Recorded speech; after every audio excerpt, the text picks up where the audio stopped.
ouvimos esse homem proferir blasfêmias contra Moisés e contra Deus. Atacaram... Nossa, está tudo muito escuro aqui, peraí. Atiçaram o povo, aos anciãos e aos escribas, e, investindo contra Estevão, o agarraram e levaram ao sinédrio. Apresentaram testemunhas falsas e disseram: este homem não para de falar contra o lugar santo e contra a lei. Nós o ouvimos dizer que esse Jesus, o Nazareno, destruirá este lugar e mudará os costumes que Moisés nos deu. Todos os que estavam sentados no sinédrio, fitando os olhos em Estevão, viram o seu rosto como se fosse de anjo. Deus, nós te louvamos por tua palavra e pedimos ao Senhor para que ela possa falar em nosso coração, que nós possamos sair deste lugar transformados pela tua palavra, Pai. Que não possa vir ao nosso coração nada sobre nós, mas que possa vir sobre o Senhor e sobre aquilo que o Senhor tem feito na vida dos teus filhos, em nome de Jesus.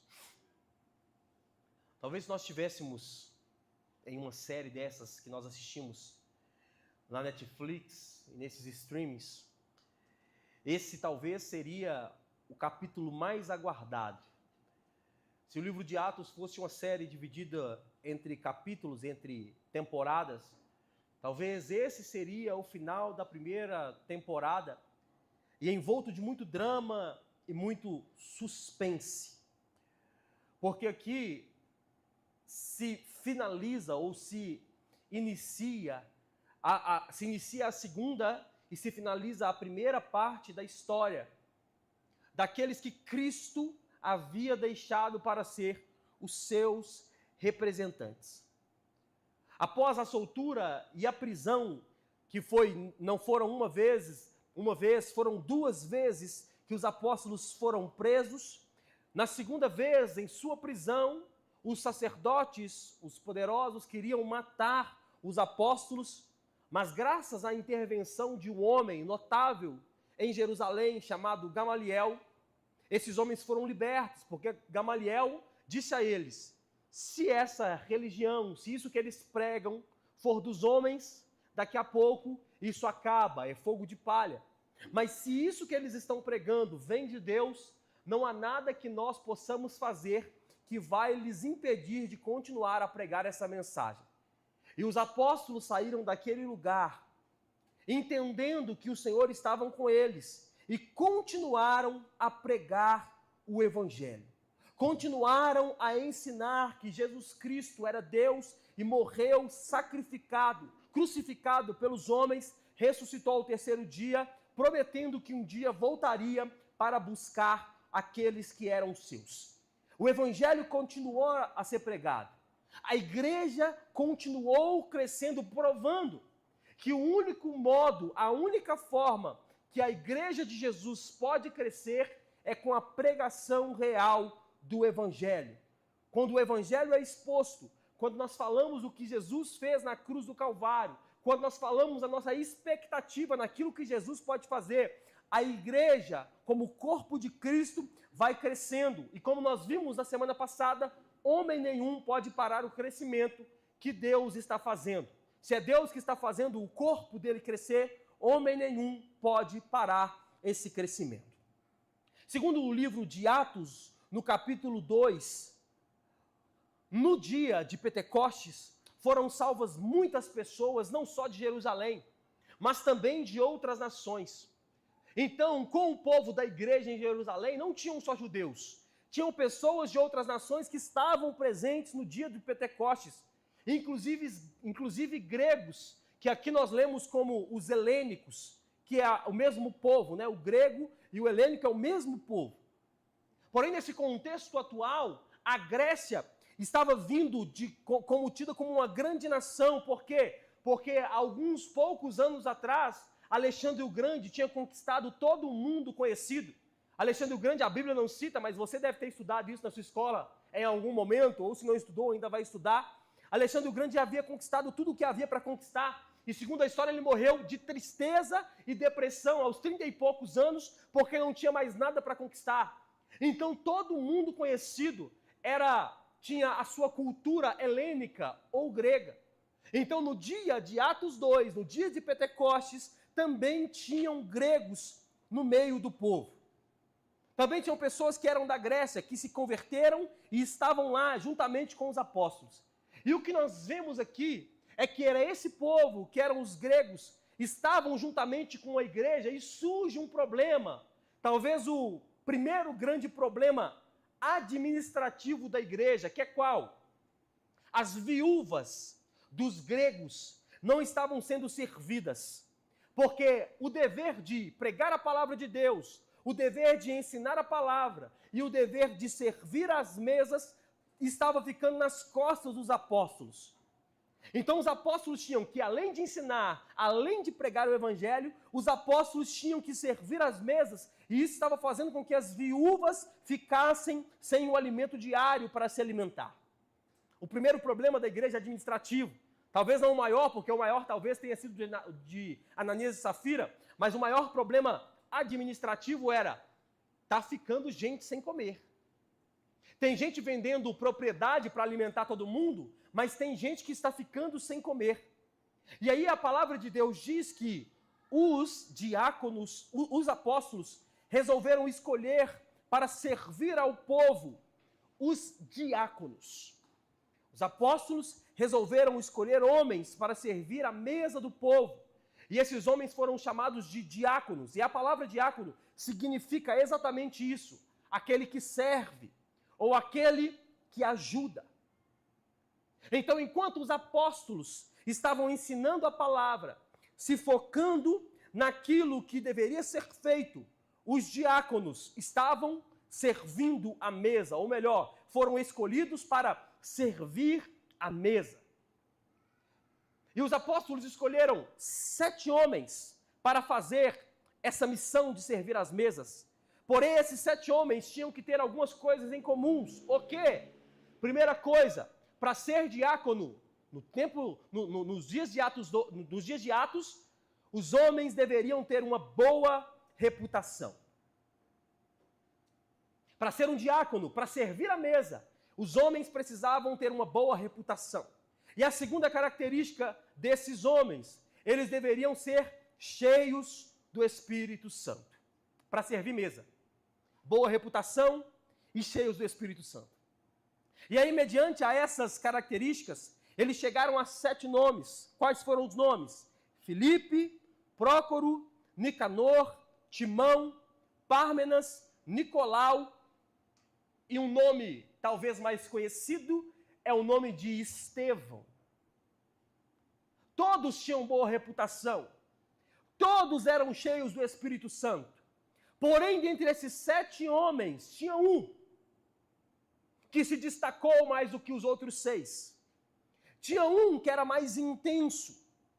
Tinha um que parece, ao lermos o texto, que ele foi mais intenso do que os 6, se destacou mais que os 6, e esse homem era Estevão.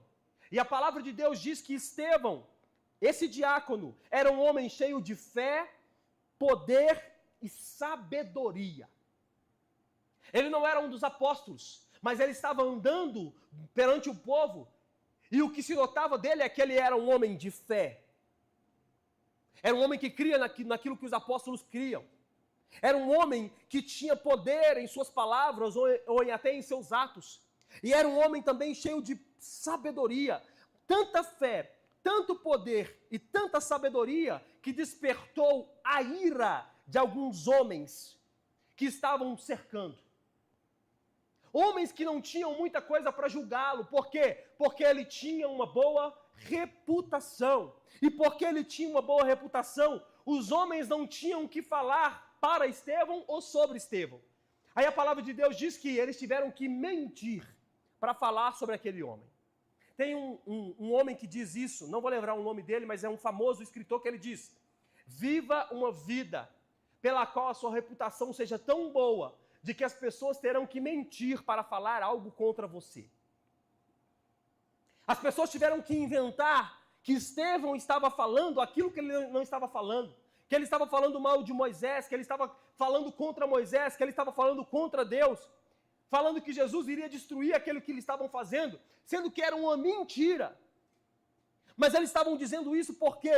Porque o que Estevão estava fazendo estava incomodando aqueles homens. Mas como os poderosos já estavam de saco cheio daqueles homens, essa mentira foi o suficiente para o julgamento de Estevão. Estevão foi levado a julgamento. E no julgamento, os homens que estavam o julgando fazem apenas uma pergunta. Quando Estevão chega para ser julgado por esses homens no capítulo 7, no versículo 1, eles fazem uma pergunta. Qual é a pergunta? Eles dizem, isso é verdade? Como quem diz, aquilo que esses homens estão dizendo é verdade?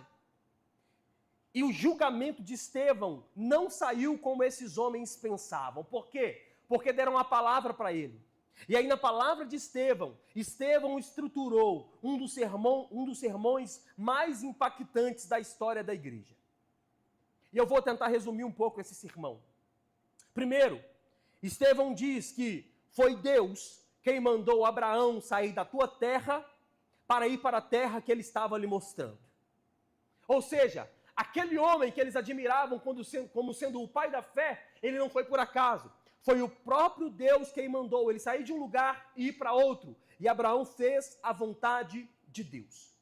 Segunda coisa que Estevão fala, ele diz que o próprio Deus também foi responsável por dizer, anos antes, que aquele povo, o povo de Israel, ficaria escravo, ou melhor, os hebreus naquele tempo, ficariam escravos durante 400 anos no Egito, ainda quando nenhum deles tinha nascido ainda.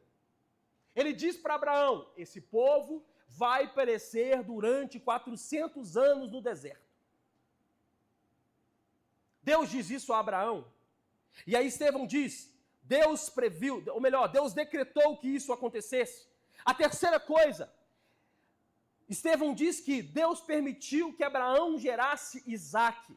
E Isaque gerasse a Jacó. E que Jacó seria o patriarca das 12 tribos de Israel.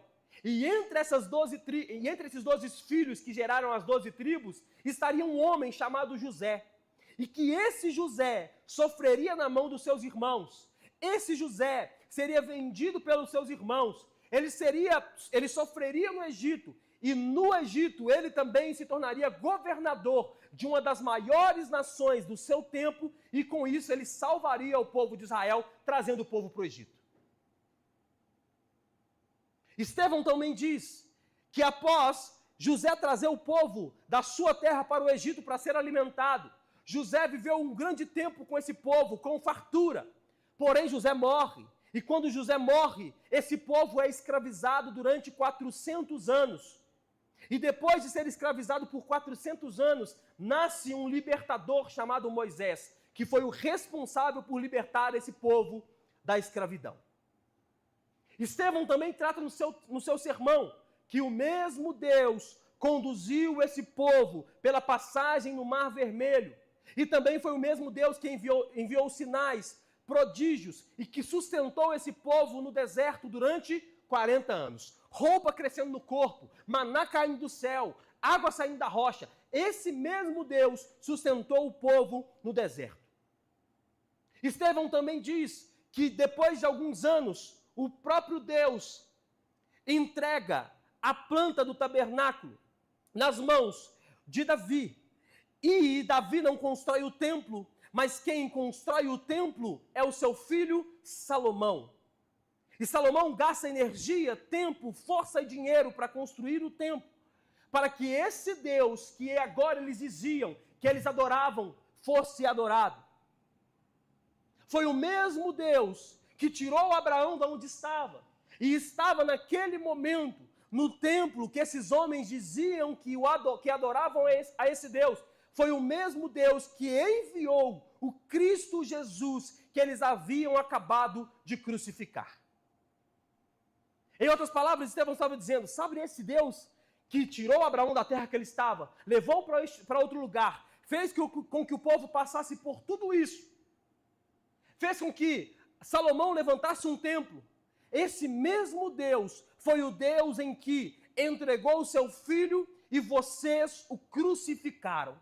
E Estevão termina o seu sermão no capítulo 7 dizendo que, da mesma forma que os pais deles não reconheceram as grandezas de Deus no deserto, aqueles homens não estavam reconhecendo que Deus se fez carne e habitou entre eles. Pelo contrário, além de não reconhecerem, eles mataram a esse homem chamado Jesus Cristo de Nazaré. E depois de Estevão dizer tudo isso, irmãos, acontece a sua sentença. Qual é a sua sentença? Os homens olham para Estevão, cheio de ódio, cheio de ira, e resolvem que vão matá-lo, que vão apedrejá-lo.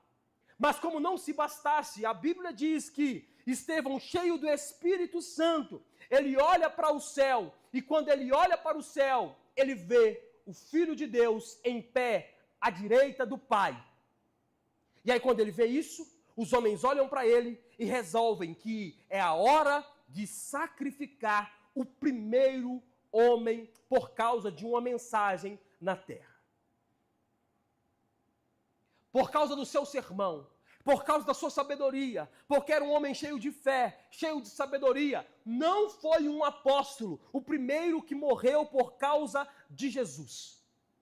Não foi Pedro, o homem no qual Jesus perguntou a ele, à beira do rio, você me ama? Amo, apacenta minhas ovelhas. Me ama? Amo, apacenta minhas ovelhas. Me ama? Ama, apacenta minhas ovelhas. Não foi ele. Não foi João, o homem que a Bíblia diz que ele inclinava a sua cabeça no peito de Jesus. Não foi o primeiro a morrer por causa da mensagem. Não foram nenhum dos apóstolos que entregaram a sua vida primeiro por causa de uma mensagem. Foi um diácono escolhido para servir mesas, que foi o primeiro a ter o privilégio de ser chamado testemunha ou mártir. O primeiro homem que teve a sua vida ceifada, porque era um criminoso? Não. Porque era um ladrão? Não. Porque tinha matado alguém? Não. O primeiro homem que foi morto por causa da mensagem do Evangelho foi um homem cheio de fé, sabedoria e do poder de Deus, que entregou a sua vida por causa da mensagem do Evangelho. E a pergunta que fica é, o que é que nós podemos aprender com o primeiro mártir da história? O que é que nós podemos aprender com a vida desse Estevão? Primeira coisa, antes de morrer por Cristo, Estevão aprendeu a viver por ele. Olha só o que diz o capítulo 6, do versículo 3. Capítulo 6 de Atos, versículo 3. A palavra do Senhor diz assim: por isso, irmãos, escolham entre vocês 7 homens de boa reputação, cheios do Espírito e de sabedoria, para encarregarmos desse serviço. Estevão não foi escolhido para fazer uma substituição dos apóstolos, como Matias, por exemplo. Estevão foi escolhido para servir mesas, nos ensinando que antes da morte, antes de ser morto por Cristo, Estevão vivia por causa de Cristo. O que nós vemos hoje são muitas pessoas que infelizmente querem começar grandes. Hoje o que nós vemos são pessoas que começam na igreja hoje e amanhã já querem um cargo elevado na igreja, para que ele possa ser reverenciado pelas pessoas. Eu estava indo hoje na caminho lá da lida das cadeiras, e aí conversando com o Bill e com o Diego no carro, e aí nós estávamos falando sobre isso, sobre pessoas que querem sentir-se honradas, pessoas que querem ser aplaudidas, pessoas que querem a honra devida, dizendo, vocês precisam me reconhecer como pastor, como bispo, como apóstolo, como vice-deus, como qualquer coisa do tipo. As pessoas querem ser reconhecidas e querem ser grandes, ou ditas grandes no reino de Deus. Estevão não. Estevão queria viver uma vida para Cristo, não importa o serviço que deram a ele. Um verdadeiro homem, uma verdadeira mulher de Deus, ele entende que o serviço que ele faz para o Senhor é o de menos. Não importa, eu sempre gosto de ensinar isso para os irmãos, a mesma pessoa que limpa o banheiro, que vai à igreja, ou a que monta a mesa de ceia, ou a que monta a mesa de confraternização, ou a que troca a lâmpada, ou a que abre culto, ou a que toca, ou a que prega. No reino de Deus, nós somos equivalentes.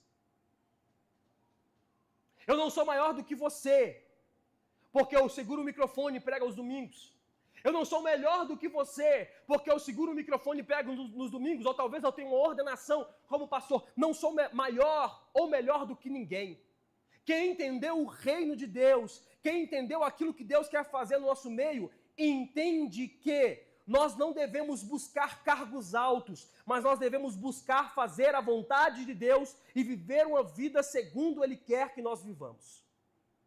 Os serviços mais básicos da igreja, irmão, presta atenção, os serviços mais básicos da igreja sempre estarão disponíveis. Já pensou nisso? Não tem briga para fazer o serviço básico do dia a dia.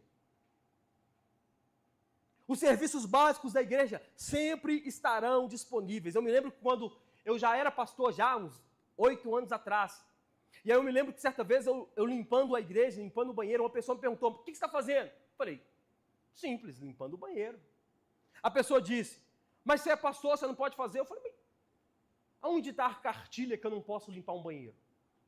Eu gosto? Não, odeio limpar. Nem na minha casa eu gosto de lavar banheiro. Banheiro e vasilha são duas coisas que, meu Deus do céu.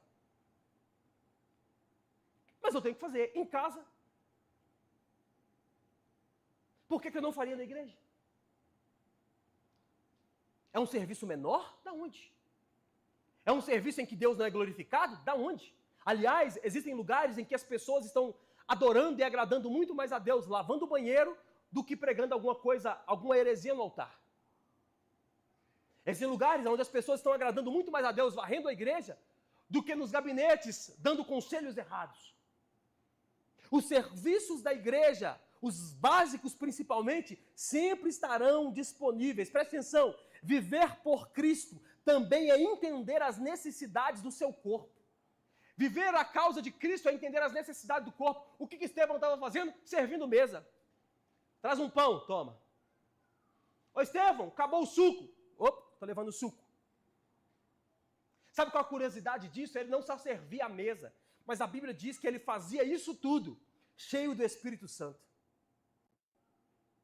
Servia a mesa cheio do Espírito Santo. Entregava o pão, entregava o suco, cheio do Espírito Santo. Sabe o que ele era? Apóstolo? Não. Pastor? Não. Bispo? Não. Um diácono. Nos ensinando que Deus pode usar quem Ele quer, a hora que Ele quiser. Por exemplo, Charles Spurgeon, um dos maiores pregadores, considerado o príncipe dos pregadores do seu tempo. A história dele diz que quando ele se converteu, era um dia chuvoso, e ele estava indo para a igreja, e antes de chegar na igreja, a chuva estava muito forte, ele entrou em outra igreja, menorzinha. E aí quando ele entra na igreja pequena, o pastor não conseguiu chegar na igreja, e não tinha um pastor ou alguém superior pregando, tinha um diácono, um obreiro pregando, de forma tímida, de forma acanhada. Mas a história diz que ele pregava o texto de Isaías 45, versículo 12, cheio do Espírito Santo, dizendo para Spurgeon, dizendo, jovem, olhe para Jesus. Jovem, olhe para Jesus. Olhe para Jesus. Olhe para Jesus. E daquele lugar, daquela pequena igreja, saiu um dos maiores pregadores que a terra já pôde presenciar. Com um homem simples, humilde, sem muita retórica, sem muita força na fala, talvez sem muita forma de falar, sem muita forma de pregar o microfone, ele pregando, e um homem foi revestido do Espírito Santo e saiu daquele lugar para transformar a cidade e o país onde vivia. Sabe o conselho que eu tenho para te dar? Viva uma vida cheia do Espírito Santo, fazendo seja lá o que for. Nós estamos falando muito sobre isso desde a série de Atos, do início. Viver uma vida cheia do Espírito Santo, fazendo que lá, seja lá o que for. Vendendo, eu sou vendedor, toma. Toma o seu produto, mas com o olhar entendendo talvez a situação. E aí talvez voltando para casa e pedindo a Deus por aquela pessoa. Eu trabalho com alguma coisa, com o público, e alguém chega em mim chorando, triste, e talvez o Senhor vai te usar para dar um abraço àquela pessoa dizendo, Jesus te ama. Faça o que tiver que fazer, mas faça cheio do Espírito Santo. Porque não existe cargos mais altos, mas existe um Deus querendo usar pessoas para alcançar outras pessoas, para que o nome dele possa ser exaltado. Está comigo, irmão? Segunda coisa, nós podemos aprender que quem vive por Cristo incomoda quem rejeita a Cristo. Olha só o que diz o livro de Atos, capítulo 6, versículos 10 ao versículo 15. Mas eles não podiam resistir à sabedoria e ao Espírito, pelo qual ele falava. Então subornaram alguns homens para que dissessem: ouvimos este homem proferir blasfêmias contra Moisés e contra Deus. Atiçaram o povo e aos anciãos e aos escribas, e investindo contra Estevão, o agarraram e levaram ao sinédrio. Apresentaram testemunhas falsas que disseram: este homem não para de falar contra o lugar santo e contra a lei. Nós o ouvimos dizer que esse Jesus, o Nazareno, destruirá este lugar e mudará os costumes que Moisés nos deu. Todos os que estavam sentados no sinédrio, fitando os olhos em Estevão, viram o seu rosto como se fosse de um anjo. Olha só, o incômodo daquele que vive por Cristo. Eu não sei se acontece com você, mas já aconteceu com você, mas já teve a sensação de estar deitado na sua cama. Ou você é solteiro ou você é casado. E aí, de repente, alguém entra no quarto e você está dormindo. E a pessoa acende a luz. 6 horas da manhã. Ou o marido ou a esposa vai trabalhar. E aí ele entra no quarto, quer ser alguma coisa e acende a luz. Ou o pai entra no quarto de manhã, 6 horas da manhã, e esquece alguma coisa e acende a luz. Os pais estão mais no telinho hoje em dia, mas sou de uma época que não funcionava muito assim. Sou de uma época em que os pais acordavam, mas acordavam de verdade. Sábado não tinha um descanso até meio-dia, até 10 horas da manhã. E a frase clássica era: passarinho que não deve nada para ninguém, já está acordado desde cedo. Está dormindo por quê? Acende a luz e o menino acorda. A luz, quando você está dormindo, a luz acende. E aí você acorda desesperado dizendo: meu Deus do céu. É a mesma sensação que esses homens sentiam ao ver Estevão colocando a sua declaração, a sua defesa perante eles. A mesma sensação que temos quando apagamos a luz e acendemos é que a luz incomoda e muito quem estava na escuridão. A luz incomoda e muito quem está na escuridão. E aí quando o seu rosto brilha perante eles, o que sobra a eles é duas opções, irmão. Assim como Cristo, quando confrontavam a Cristo, o que sobram para aqueles que confrontavam a Cristo era uma das duas opções. A primeira: ou nós nos arrependemos para viver uma vida segundo este homem está falando, ou nós o matamos. Por quê? Porque a luz é intensa, a luz é forte. Aí o que eles fazem? Escolhem matar o homem que estava brilhando. Por quê? Porque não há como resistir à luz. Não há como resistir àquele que emana, que demonstra a luz de Cristo. Não há o que fazer quando está na escuridão, e por maior que seja a escuridão, o menor facho de luz entra pela escuridão e demonstra uma saída. Por menor que seja o facho de luz, você pode entrar em quilômetros de escuridão. Se você acender uma lanterna, você vai ofuscar as trevas. As pessoas tomaram ódio de Estevão, por quê? Porque ele estava ofuscando as trevas com sua luz. Eles não podiam resistir àquilo que ele estava demonstrando, não podiam resistir àquilo que ele estava vivendo e ao Cristo que ele estava pregando. Quem vive por Cristo incomoda quem rejeita a Cristo. Terceiro ponto. O primeiro mártir venceu antes mesmo de morrer. O primeiro mártir venceu antes mesmo de morrer. Capítulo 7, versículo 54, diz assim. Capítulo 7 de Atos, versículo 54, diz assim. Ao ouvirem isso, ficaram com o coração cheio de raiva e rangiam os dentes contra ele. Mas Estevão, cheio do Espírito Santo, fitou os olhos no céu e viu a glória de Deus e Jesus que estava à direita de Deus.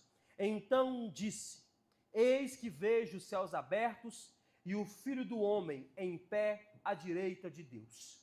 Eles, porém, gritando bem alto, taparam os ouvidos e unânimes avançaram contra eles.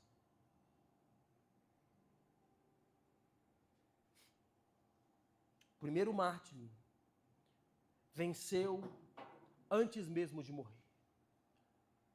Quando ele estava morrendo, ele olha para o céu, e aí o que os homens não viram, ele consegue enxergar. O que ele enxerga? Cristo em pé, à direita do Deus Pai.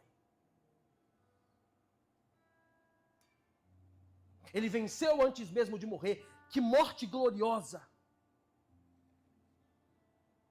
Aqueles que estavam tentando o matar, porque odiavam a Cristo, perderam. Por quê? Porque quem vive por Cristo não morre sozinho. Quem vive uma vida em prol de Cristo não morre sozinho. Estevão olha para o céu e o que ele vê, os homens não conseguem enxergar, que é aquele Cristo que ele havia visto, que ele estava pregando, estava em pé, pronto para o receber, em pé. Os olhos, o seu rosto brilha e os homens tapam os ouvidos e gritam. Por quê? Porque a mensagem era pesada demais. A mensagem que Estevão estava pregando era pesada demais. Os homens não podiam suportar a primeira testemunha do Deus que se fez homem. O primeiro que estava testemunhando, ele morreu, mas ele ressuscitou e um dia voltará para nos buscar. Ele morreu, mas ressuscitou. Ele morreu, mas ele não está enterrado. Ele morreu, mas como os outros homens que morreram e vocês tinham como líderes de vocês, eles estão mortos no mesmo lugar, mas o meu Senhor ressuscitou. Com o rosto brilhando e as pessoas tampando os ouvidos, não suportando o peso da mensagem que Estevão trazia. Estevão venceu antes mesmo de morrer. Quem vive por Cristo não morre sozinho. Quem vive pela causa de Cristo não morre sozinho. Eu gosto de ir em velório pensar a forma de falar. Mas a morte é natural. Eu não sou o cara que se pega tanto com isso, mas a morte é natural. Mas quando você vai em velório de pessoas que viveram a vida inteira para Cristo, já percebeu o rosto, a feição? Pode ser delírio meu, mas assim, a pessoa tem o rosto mais... E para quem entende que tá chorando por quê, irmão? Quem tá ruim é a gente. É a frase de Abraham Kuyper que eu gosto de usar, né? Que ele diz que com 1 segundo no inferno, o ímpio se esquecerá de todas as delícias que ele viveu na terra. E eu gosto de complementar a frase de Abraham Kuyper, é que com 1 segundo no céu, o justo se esquecerá de todas as aflições que ele viveu na terra. Porque o ímpio fecha os olhos aqui e abre os olhos no tormento eterno. O justo fecha os olhos aqui e abre os olhos na alegria que vai durar para sempre. O que esse homem estava enxergando, os homens não podiam enxergar. O que ele estava vendo, os homens não podiam ver. Que os homens estavam pensando, agora nós matamos, agora ninguém vai mais conseguir pregar. Mas o que Estevão estava vendo era, o meu Senhor está me esperando. Quarto e último ponto. Estevão morreu. Mas ele morreu imitando ao nosso Senhor. Olha só o que diz o capítulo 7, versículo 60. Então, ajoelhando-se, gritou bem alto, Senhor, não os condene por causa desse pecado. E depois disso, depois que ele disse isso, morreu. Olha só, a morte dele foi imitando a Cristo, assim como a sua vida. Lembra quando Jesus estava na cruz morrendo? E aí ele diz, Senhor, Pai, perdoa-os. Eles não sabem o que fazem. Estevão copia o discurso, nos fazendo entender que Todo homem que está disposto a morrer por Cristo vive uma vida a cópia de Cristo. A sua morte é limita dizendo, perdoa-os. Eles estão me apedrejando, mas eles não sabem o que fazem. Copiando a frase de Cristo na cruz. Mas a sua vida também era uma cópia. O que Estevão nos ensina e traz a nós é que não é sobre simplesmente morrermos por Cristo, porque talvez algum de nós não passaremos por isso. Mas o que Estevão nos ensina é que nós devemos viver por Cristo. E quem sabe assim, seremos dignos de morrer por Ele. Viva uma vida conforme a vontade de Cristo. Viva uma vida conforme os ensinamentos de Cristo. Viva uma vida no qual Cristo será exaltado, Cristo será glorificado. Quem sabe assim, um dia, seremos dignos de morrer pelo nome dEle. Assim como os apóstolos, gloriados, dizendo, eu gosto de repetir essa frase de tempos em tempos, do filme lá do apóstolo Paulo, da Netflix, em que ele está caminhando para a sua morte. E aí a narração é, combati o bom combate, terminei a carreira e guardei a fé. Aí ele caminhando no campo, e uma guilhotina lhe esperando. Os homens que estavam cortando sua cabeça, mal sabiam que cortariam sua cabeça aqui. Mas ele chegaria íntegro no céu. Viver uma vida para Cristo, talvez nos tornará dignos de morrer por causa dele. Fique de pé no seu lugar.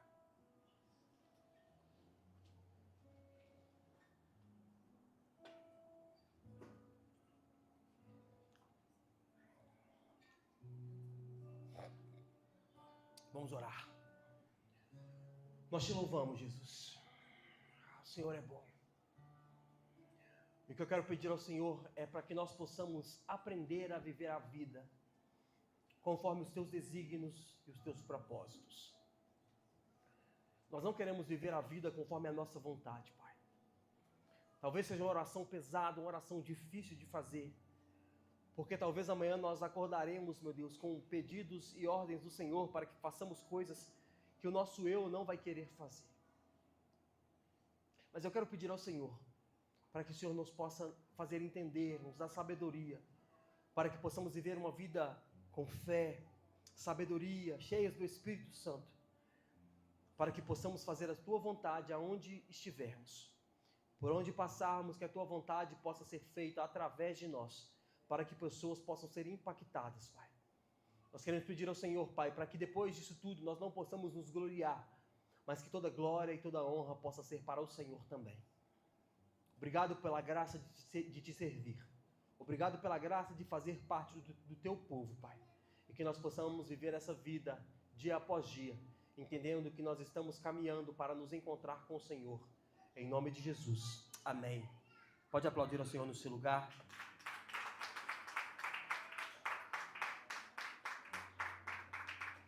Vamos